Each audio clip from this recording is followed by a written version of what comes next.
At sa bidyong ito ay pag-uusapan natin at i-guide ko kayo on how to link Palawan Pay account to a partner locations. So kung bakit ba natin kailangan pang i-link yung ating Palawan Pay sa ating partner locations para makareceive tayo dito ng mga bagong updates sa pinakamalapit na partner locations ng ating Palawan Payout. So ang next step ay kailangan mo lang mag-login or i-open mo lang dito yung Palawan Pay app, then click mo lang. So biometric authentications, scan lang natin dito sa mobile screen yung ating fingerprint para ma-access kaagad yung ating account. Right? So ganun lang po kabilis talaga kapag ginagamit natin yung biometric.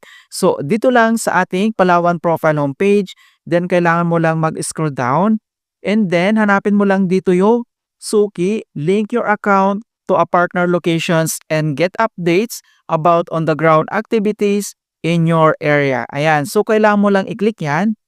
Once na-click mo na yan, so makita mo dito yung partner linking. So, Suki, i-link na ang iyong account sa pinakamalapit na Palawan partner locations. Kailangan mo lang i-click dito sa bottom right corner yung next. Then again, be the first to know about iba't ibang on-the-ground activities and events sa partner locations mo. I-click mo ulit dito yung next. Then dito na tayo sa mas madali at mas konektadong experience para sa'yo. So makikita mo na dito yung link a partner now and then kailangan mo lang yan i-click.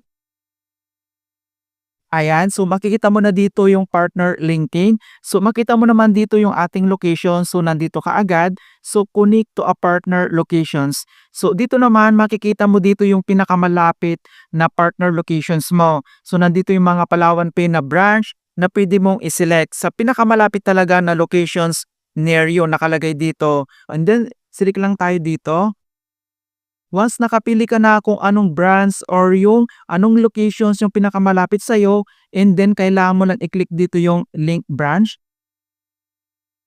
Ayan, so makita mo na dito na partner linking as successful. So partner locations linking success. This account is now linked to the following branches. So ito yung nasilik natin na branches sa ating lugar dahil malapit tayo dito.